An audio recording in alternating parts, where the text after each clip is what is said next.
예수님께서 이 땅에 오시기 1400년 전 이스라엘 백성들은 세겜 골짜기에 모였습니다. 산 한쪽에서는 축복이, 다른 한쪽에서는 저주가 선포되었죠. 너희 하나님 여호와의 명령을 들으면 복이 될 것이요 듣지 아니하면 저주를 받으리라. 신명기 11장 27, 28절. 이 장면은 이스라엘 백성의 마음에 깊이 각인된 약속이었습니다. 그때부터 이 산은 축복의 산이라 불리게 되었죠. 하지만 세상에서 진짜 축복의 말씀이 울려 퍼진 곳은 그리심산이 아니었습니다. 그날 진짜 축복은 게네사렛 호숫가에 있는 이름 없는 산 위에서 들려왔습니다. 바로 예수님께서 입을 열어 천국의 복을 선포하신 그 산에서요. 잠시 마음의 눈을 감고 그때 그곳으로 떠나볼까요? 제자들과 무리들이 푸른 풀밭 위에 둘러앉아 있고 예수님께서 그들 가운데 계십니다. 그분의 눈빛, 그분의 음성, 그분이 뿜어내는 그 고요한 권위에 모든 이의 시선이 집중되어 있죠.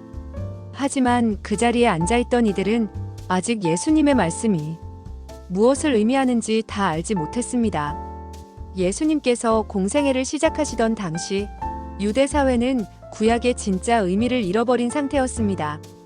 진정한 믿음은 형식과 유전에 묻혀 있었고 예언은 교만하고 세속적인 지도자들의 손에 왜곡됐습니다.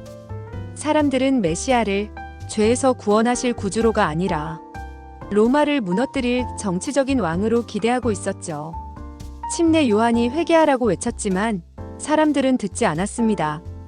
요단강에서 예수님을 세상 죄를 지고 가는 하나님의 어린 양으로 가리켰지만 그들도 그 의미를 이해하지 못했습니다. 하나님은 이사야를 통해 고난받는 종의 모습을 예언하셨지만 그 누구도 그 말씀이 겸손한 나사렛 청년 예수님을 가리킨다고 믿지 않았습니다. 만약 당시의 종교 지도자들이 예수님의 말씀을 받아들였다면 그분은 그들을 기쁘게 사신으로 쓰셨을 것입니다. 하지만 그들은 예수님의 권위를 부정했고 그 겸손한 선생을 무시했습니다. 예수님은 성전을 정결케 하심으로써 스스로가 메시아이심을 밝히셨지만 지도자들은 그분을 없애기 위해 음모를 꾸미기 시작했죠. 그 결과 예수님은 유대를 떠나 갈릴리에서 공적으로 사역을 시작하셨습니다. 예수님은 갈릴리 바다 인근을 다니시며 복음을 전하셨고 천국이 가까웠다고 외치셨습니다. 그분의 말씀은 사람들의 마음을 흔들었고 수많은 이들이 그분을 따라다니기 시작했습니다. 종교 지도자들이 뭐라 하든 사람들 마음 깊은 곳에는 혹시 이분이 정말 하는 기대가 피어올랐습니다. 특별히 예수님의 제자들. 그들은 예수님과 가장 가까운 거리에서 그분의 사역을 지켜보았습니다.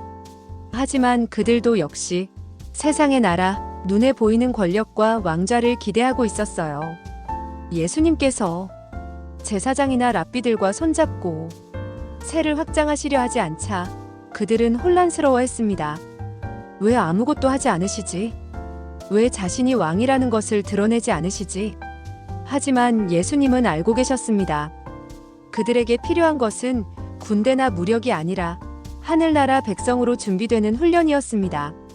그분은 제자들의 더디 믿는 마음 가운데서도 소망을 보셨고 그들을 진리의 사신으로 삼기 위해 기도와 인내로 준비시키셨습니다. 그날 밤 예수님은 산에 올라가 혼자 기도하셨습니다. 그리고 날이 새자 제자들을 부르셨고 그들을 안수하시며 복음 사역자로 구별하셨습니다. 이제 그분은 가르칠 준비가 되셨습니다.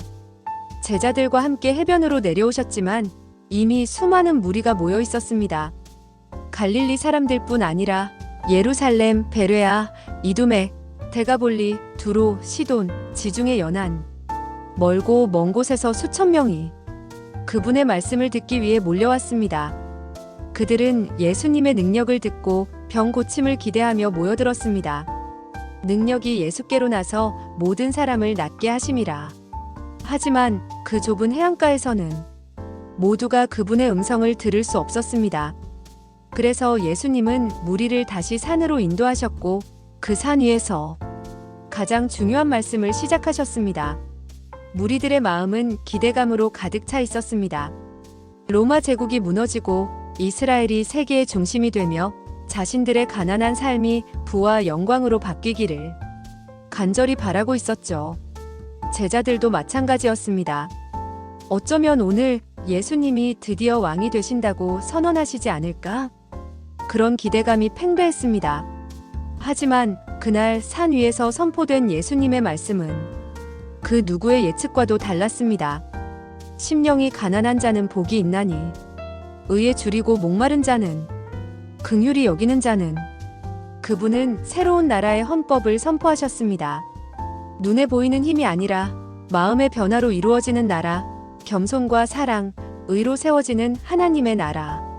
그날 이후 그 이름 없는 산은 진정한 축복의 산이 되었습니다. 지금도 우리 각자의 마음속에는 하나님의 나라를 향한 그날의 외침이 들려옵니다. 그분은 묻고 계십니다. 너는 어떤 나라를 기대하고 있느냐? 너는 무엇을 복이라 부르느냐? 우리의 기대가 무너질 때 진짜 복이 시작됩니다. 그 축복은 산 위에서 말씀하신 예수님으로부터 옵니다. 겸손한 주님의 음성은 오늘도 우리에게 말씀하십니다. 마음이 청결한 자는 복이 있나니 화평하게 하는 자는 의를 위하여 박해를 받는 자는 그들은 진짜 복 있는 사람들입니다. 당신은 지금 그 축복의 산 위에 서 있습니다. 그리고 그분의 음성이 당신을 부르고 있습니다.